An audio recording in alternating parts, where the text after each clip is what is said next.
Okay, let's say we were trying to create a report for Abraham Lincoln. We could start right off the bat going into Word and typing in text, gathering images, and sort of, playing like we're on a piece of paper. However, this can be kind of cumbersome, especially on larger projects. So we're going to try using OneNote today. Now I've already got one notebook set up. I've copied one image into it. And just to give a quick summary here, we've got all the different notebooks, which are kind of like individual files that can be separated. We have sections. Each section has an unlimited number of pages, and we can have an unlimited number of sections to break it off. Think of it like a spiral notebook with tabs.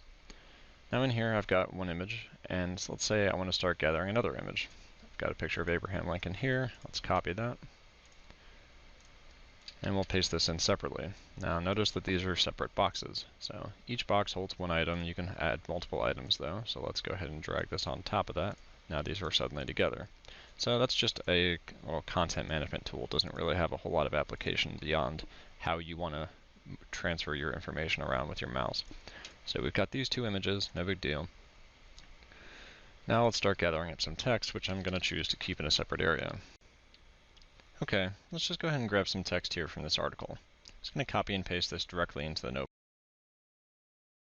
But OneNote has a great search option. OneNote can search images, text, audio files, and video files. Now you can search for individual words spoken inside of audio and video files, including as well as pictures. So if I type railroads, I'm going to see this all under Abraham information. It's going to highlight it for me over here in yellow. Now I've also got this image over here with a few bits of text in it. Let's search for the words emancipation problem. Now it's going to show two areas, see, and it's highlighted over here on the left as I was typing. So OneNote was able to make sense of individual words inside that picture. And right now this is searching across all notebooks. However, I only have one notebook with any information about Abraham Lincoln in it. If I were to search for a vaguer word, I'd see multiple notebooks up here and many, many pages. So one of the greatest features of OneNote is the fact that it can synchronize across multiple devices using OneDrive.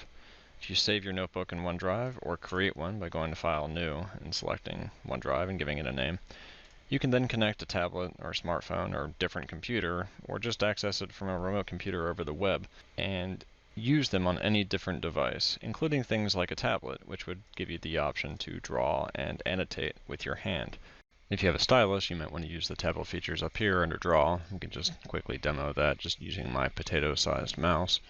But if I just want to make quick annotations, it's pretty easy. I can change, highlight, and so on. Not to mention just draw shapes. This can be used to easily make diagrams, annotations, or just quickly mark up some text by hand. And if you really want to get fancy, you can use the Ink to Math feature up here. And let's see if it'll understand what I'm saying.